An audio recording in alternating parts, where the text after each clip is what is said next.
All right, everybody. Thanks for joining us here at the Shampoo Lounge tonight. You could be anywhere, but you're here with us. We definitely appreciate you. I'm your host, Rich Southwest, and the project we're about to listen to is MadHouse Token.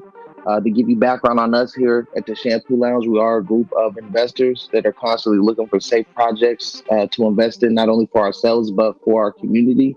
We're going to ask questions based off how you answer those questions. Whoever's listening, they'll be able to decide whether they want to invest in your project or not. We're always looking for new projects. I'm excited to hear about this MadHouse Token. Kind of hits close to home. I like that name since a kid, so I'm looking forward to hearing what you guys have to offer. So without any further ado, MadHouse Token, you have the floor. Go ahead and present your project, and then we'll open the floor up for questions after you're done. Thank you. MadHouse Token. We just launched recently. Had a pre-sale on Unicrypt, so we've got our liquidity locked through there as well. The whole original idea that our team came together was not originally about making a token. We were a YouTube community around the Markus Mallory channel, the Markus MadHouse. We had a lot of great experiences trading crypto and a lot of not so great experiences. And we got really tired of people taking advantage of new investors, rugging projects and stuff. We kind of got into trying to warn people and trying to get the legitimate projects more visibility, and made one ourselves. We wanted to have something that didn't have the same issues that we'd seen with some projects that started good, and then as soon as they went to try to actually do things where they're operating as a currency, they'd have issues because their tokenomics didn't work with exchanges and payment gateways. We wanted to address that first. Want to actually have something with some real utilities. That's kind of where things came from, and we put together the source code for the contract. Mostly I did, based on everybody's ideas coming together. I'm just the one who typed the code out, tested it. But the main thing there is no tokenomics on individual transfers from wallet to wallet, so we don't have any issues with compatibility with connecting into exchanges and payment gateways. But we do have Deflationomics, whereas the actual buying and selling transactions still do have some tokens out. And right now it's 3% comes out of a buy, with 2.5% getting redistributed as reflections to the holders, and 0.5% going to a true burn that actually takes out from the total supply, not just from not putting it into the burn wallet, just takes it out entirely. With that though, it also doesn't use gas fees because it doesn't send to a burn wallet. Because it's not doing a transfer over to a burn wallet, so it's not burning gas to get that done. It's just reducing it completely, just deleting those tokens out of the supply. There's a lot of optimizations on saving gas that, even though we had a working contract pretty quick, spent quite a bit of time going through there and shaving off pennies here and there to get it as low as we could. But on the sell side, there is a bigger tax, though. That's currently at 25%, 20% going as reflections to reward holders, and 5% getting that same kind of low gas burn. Since we've got that in mind, that this is going to be a functional currency, not just a quick little flash on a chart, and if people are excited, that's the only thing to drive it. We want to have real utility. We've got a lot of that on the roadmap for different ways to start getting that utility rolling once we get a few more holders involved. Nice. I noticed that this is just like something that I generally do for most people.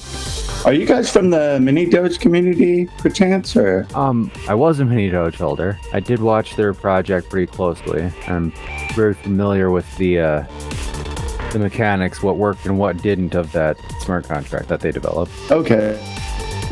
I was just curious. Let's see. I guess my first question is, when do you guys intend to launch, or have you already launched? We have launched. I don't know. Time's been flying since we got the pre-sale together and the launch, and we've been burying our faces in screens and working on stuff a lot lately. But yeah, we've been. Has it really been 3 weeks, or it's just a couple weeks? I think a week and a half. I think it was. Yeah, because we had to redo the pre-sale initially because DX sales was just blah. Yeah, there's we discovered a lot of surprises with DXL. I think they've fixed some of them already, but yeah, the DXL presale did not work out, so we had to redo that on Unicrypt. But a couple days short of 2 weeks since the actual presale I think finished. Monday will be the 2-week right. mark. Finally found the calendar. Yeah. Yeah, that's fair. I'm not basically. I'm curious about why did you choose those tokenomics? With the higher sell is that was initially the main big push for that was to prevent the inevitable immediate after launch dump that happens with a lot of tokens. As soon as the pre-sale finishes, if the price is higher than the pre-sale price, you get a lot of people that would dump right out. Okay. We didn't have immediate dumps in our case anyway, but that was the initial idea for that. We've always been community driven, and we're kind of leaving it up to the community to decide when we would reduce those.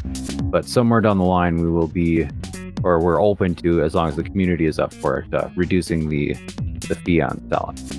Okay. But as it is right now, people are seeing that they're getting plenty of reflections in their bags when they're holding. So I don't think we're changing it anytime real soon, but that would be down the line. Yeah, that's fair. No, I haven't looked at your contract yet or anything like that, but how do you guys get paid? We're get paid like any investor gets paid. You buy and you hold and you wait. That's where we don't have anything in there that funnels anything out immediately for marketing or anything like that. No team tokens, nothing like that. We're holding team tokens, but there's nothing that gets transferred out from the fees or anything like Okay, that's fair. I'm not going to grill you. Every time people come into the Shampoo Lounge, every time I say something, they think I'm going to grill them and talk all this crap. But I got to look at the project, from an external point of view, and see whether or not it's valid. Do you guys intend to have a use case in the future, or what? Multiple use cases. Yeah, there's general currency use would be we're looking toward getting hooked in with coin payments to get MadHouse Token as an accepted currency for all of their partners, which includes like Shopify and WooCommerce, and those services are used for a lot of online stores. You've probably seen them mentioned in other projects before. That one's pretty much just a ready-made utility once we're ready for that one. But we have a bunch of gaming and gaming adjacent things. There's one of the things that we've got that's not really even in like a beta state yet, but we did a proof of concept on it and tested it out, and it'll function for doing tracking your gold and silver and copper in tabletop D&D style gaming. That would actually be, instead of just being numbers on a piece of paper or on a screen, it would actually have real value because it would be actual crypto that would be representing it. That one's probably coming out sooner than later, and also just as general as a tipping currency like Twitch Bits or all of the other platforms have their integrated systems, but we want to make MadHouse an option for that. So I'm working on developing some things for that currently, for hooking that in to get that so you can have all the alerts and everything that you get with the current systems for streamer bits. like their sound alerts and all that, like the bit system. Yeah. On top of that, because of our zero tax wallet-to-wallet transfers, the sky's the limit, honestly. Like, our token, we want to be the golden standard. When you go look at the one that Elon, Cumstar, I think he tweeted out, the problem with that is the more models you get for that token, the larger the exclusion list gets. The larger the exclusion list, the higher the gas fees over time. With ours having that zero tax, you will never need an exclusion list. Transferring your tokens to the models or Instagram models, or say there's a Reddit aspect and you want to boost something, that's just a transfer. No tax. You don't need exclusions. Okay. Yeah. Okay. Can I just offer a little bit of see what we do here at the Shampoo Lounge is not only go through your project, we do try to make things better. You guys seem like legitimate human beings that are trying to do a really good thing. It's never a good idea to give tokens to influencers. So whether or not it's free or not, yeah. So he just mentioned that. That's why I brought it up. So for the Twitch bits or what I was talking about? What you were talking about. You just mentioned. With that, I was talking about like Cumstar for not like how their payment model. It's almost similar to what he was saying with Twitch bits, but like Cumstar, the artist or not influencer, but the entertainers, like Cumstar is for a actual digital currency to pay them.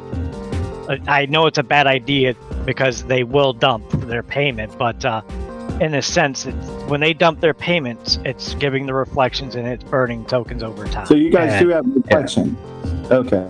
Yes. Yeah.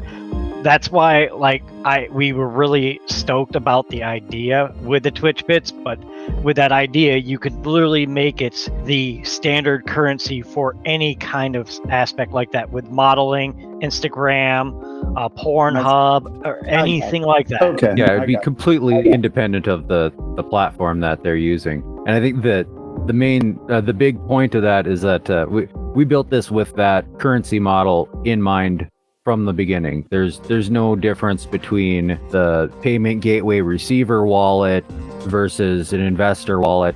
They all have free transfers for direct wallet-to-wallet transfers.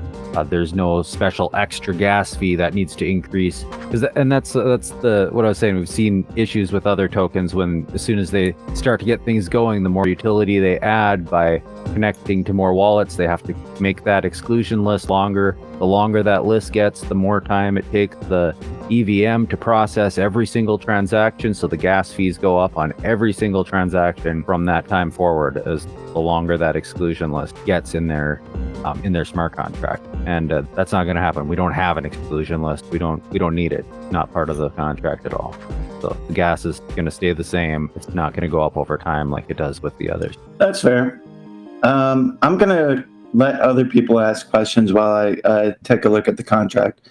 By the way, you guys it seems like somebody there is from Canada or the Midwest. I detect an accent. Yeah, I was wondering about your accent. All you sound funny. It's Minnesota. Other people ask questions, but I'll be right back. We do have a Canadian too. Anybody have any questions for MadHouse? When did you guys launch? Monday before last. Yeah. 2 weeks ago on Monday. What was that?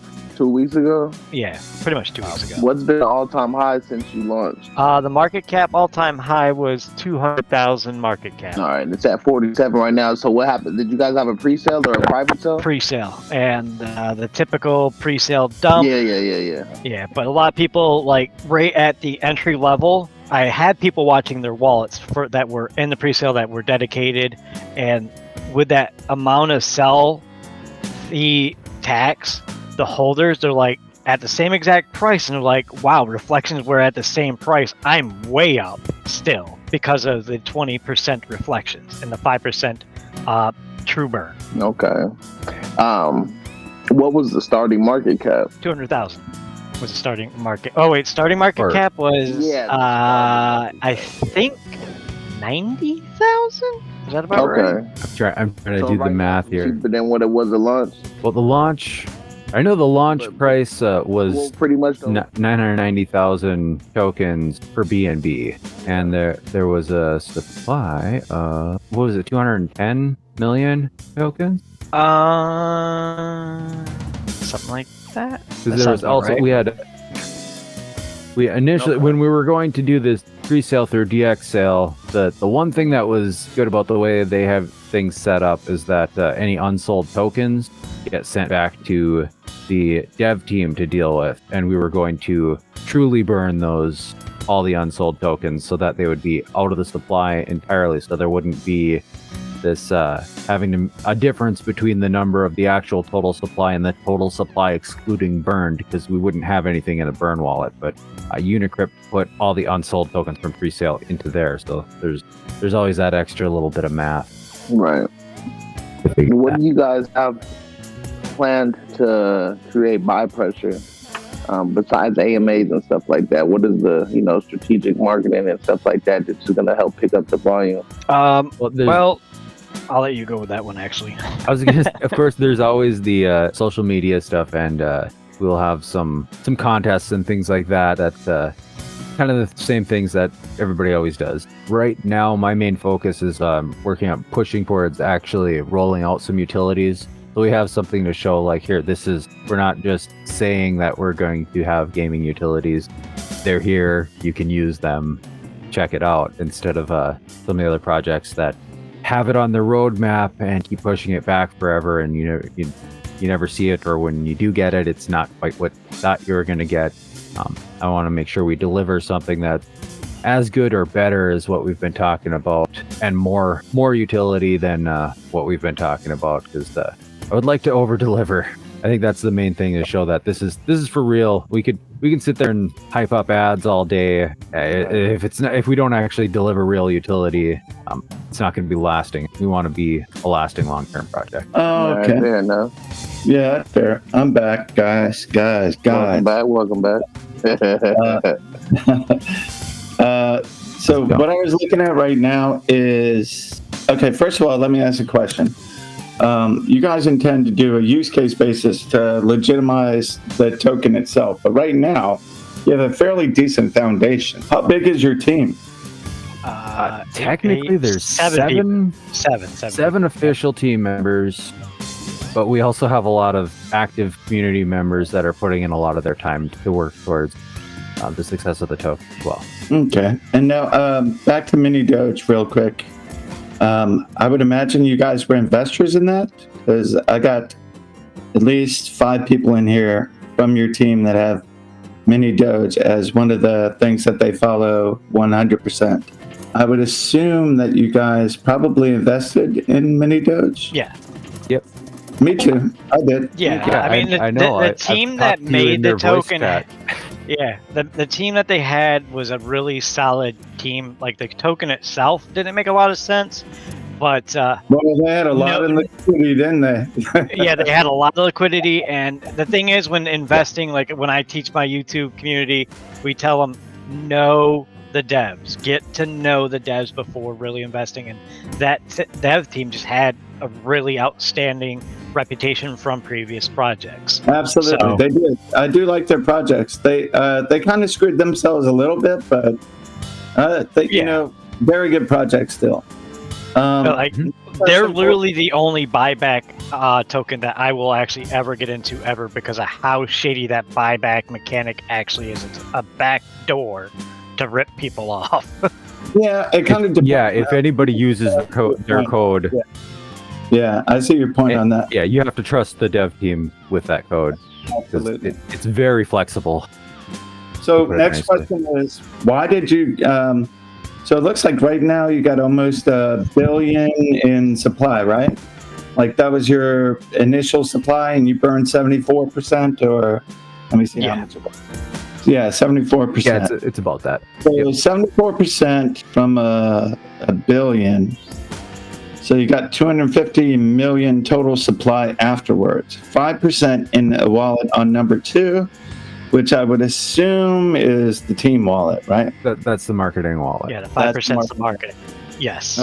Okay. And with it being the 5% and the reflections, initial, like, until we actually lower the buy, it should be sustainable just in reflections alone, where we never actually have to go below the 5% to do marketing aspects like continue on ads or something like that, where we're not, Okay.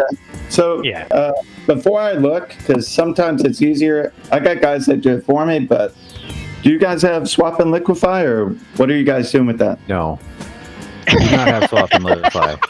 I do not approve of SwapAndLiquify. because I have gone through that code left and right and looked at all the different ways that people have tried wrapping things around it to fix it, but it's just fundamentally broken. So how do you intend to pay for marketing is my question. We're staking the LP. We also have a few things going to set up other outside revenue streams through merch. One of the other services we wanted to provide as part of the project that don't directly involve the token would be to do review of other projects and their source code Right. as a team, since that's what we were doing before we made a token, was we've been doing research. I gotcha. Yeah, that makes sense. Definite revenue streams that could provide income for marketing. Good idea, for sure. So what do you intend to do with that 5% marketing wallet? Initially, we basically kind of only want to use the reflections. We want to leave it always above at 5% or above. And down the road, grow though. That's going to grow. Yes, and that's why using the reflections towards like hiring influencers just to be like, hey, shill our token, ad service revenue with YouTube. Or not, yeah, Google ads, KuCoin ads, Coinzilla ads. There may be a time, I'll be honest with you, where you may have to burn that marketing wallet just to remain like loyal to your investors, because that thing's going to. Yeah, we also need to have some tokens to use for utility too. Yeah, these utilities will need to have tokens to. Without revealing too much about what we've got coming up, we will need to have tokens that are controlled by the utility. Not to mention the marketing service that we plan on going with is probably one of the most well-known elite marketing firms for crypto, NinjaPromo.io. Yeah, they're pretty pricey. Yeah. So my goal is not to, be an asshole or anything. Just punch holes and figure out what you can do to improve your project. Yes, we agree with you completely on that one. Yeah. And for the marketing, we plan on doing once we actually start getting decent amount of holders, doing giveaways to holders only to actually reward the people that are holding using that marketing wallets and the reflections from it. Like, here, you're holding, here's 100,000 tokens on the house. So I know you guys don't like the swap and liquify, and I know you can't go back and change your contract now, but that does eliminate that aspect. The swap and liquify is not only does that charge everybody more gas on every transaction, it drives the price down. Every time that goes large skips, pulls out marketing. What's that? It also prevents if you sell for marketing. Yeah, I mean, if you dump the token to get money for marketing, that's definitely a bad move. Yeah. RoboDoge does that, and people hate it.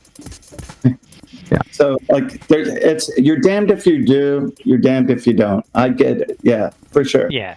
But for marketing stuff, anything big, we would announce a week or 2 weeks in advance to let people know, and continuously pinning it, talking about guys, just again, this is going to happen in a couple of days. Don't panic, and reassure, complete transparency to reassure the investors. Not just dump the whole thing all in one transaction or within 1 hour or something like that.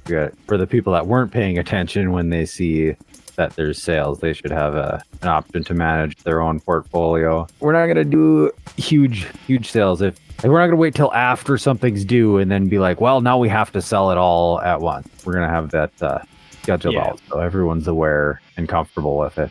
But ideally, we should be having enough from other revenue streams to deal with the marketing costs. That's the plan A.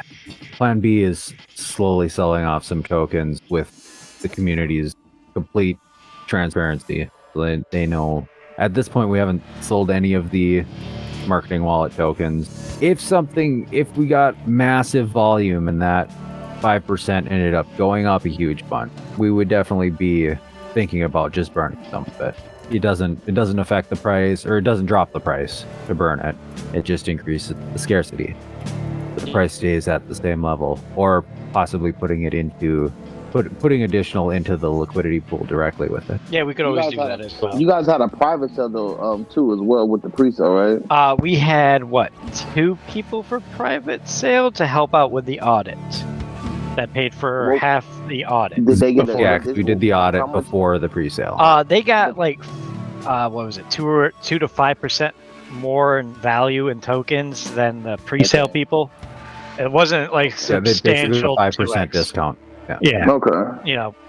We rewarded them, but not astronomically. Like sometimes you hear like they get like an instant 3x for doing something nice like that. No, like they got a little bit. They knew what we wanted to do, and they just wanted to be supportive of the community and token, and knew that the audit was $12,000. Right. All right. We are almost at time. Did anybody else have any last minute questions for them though? And if nobody does have any questions, then we can I'll ask you guys, MadHouse, any final statements you want to leave any potential investors out there with? Where in Minnesota are you from? We're in Minnesota, pretty far north of Minnesota. I'm about an hour north of Duluth. I'm not near any large city or anything, but yeah, pretty close to Canada. Oh, nice. Pretty cool, man. No questions? Anybody? Yeah, did anybody else have any questions for MadHouse? And keep in mind, if you guys do have any questions later, their Telegram and their socials are in the chat. Feel free to follow them. But MadHouse, do you have any final statements you would like to leave the community with? Yeah. If you want to get into legit projects, this is one of the few on BSC that's actually a legit project, not just to make money about. It's got plans, it's got goals. It's not one of these, FOMO based off of utilizing some other brand's naming like Doge or anything like that. Like, we wanted to be unique, stand out, use what we did as a community in the MadHouse community, and it's a token by investors for investors. We're basically the same. We don't look or act any different from anybody else. It was just an idea to change the BSC space that we saw issues with. The exclusion list, it's a horrible idea. It doesn't work. Over time, gas fees are going to be so astronomical that those tokens aren't even usable, as well as the fact of the transfer tax. When SafeMoon came out in the first week, I asked them, are they ever going to make it where the tax to exchange is removed? And they said they would look into it. We felt like if you're going to move your money from your wallet to another of your wallet, why should you be taxed? It's your wallet and it's your money. And that should be a standard in the BSC space. Like, you should not, going to Bitmart, Whitebit, Coinbase, you shouldn't lose tokens just to transfer to another wallet of yours at all. That's just shouldn't happen. It doesn't happen in real life with government currency. It should not happen in DeFi space with cryptocurrency. Perfect. Well said, man. Did anybody else from your team want to speak? Actually, before you do that, that's something I do agree with. Yeah, I agree with that. Thank you. I do as well. Benlo, I don't know who was speaking right now, Benlo or Markus, whoever wasn't speaking. Did you have anything to say? Yeah, this is Benlo. I did want to say, make sure you actually do follow our socials or get in our Telegram or something, because we will have news about utilities coming up. I don't want to set a specific date out there because I don't want to let anybody down, but we should have news soon, and I think you're all going to want to hear about it. Perfect, Benlo. Thank you, man. It was a pleasure hearing about the project and speaking with you gentlemen.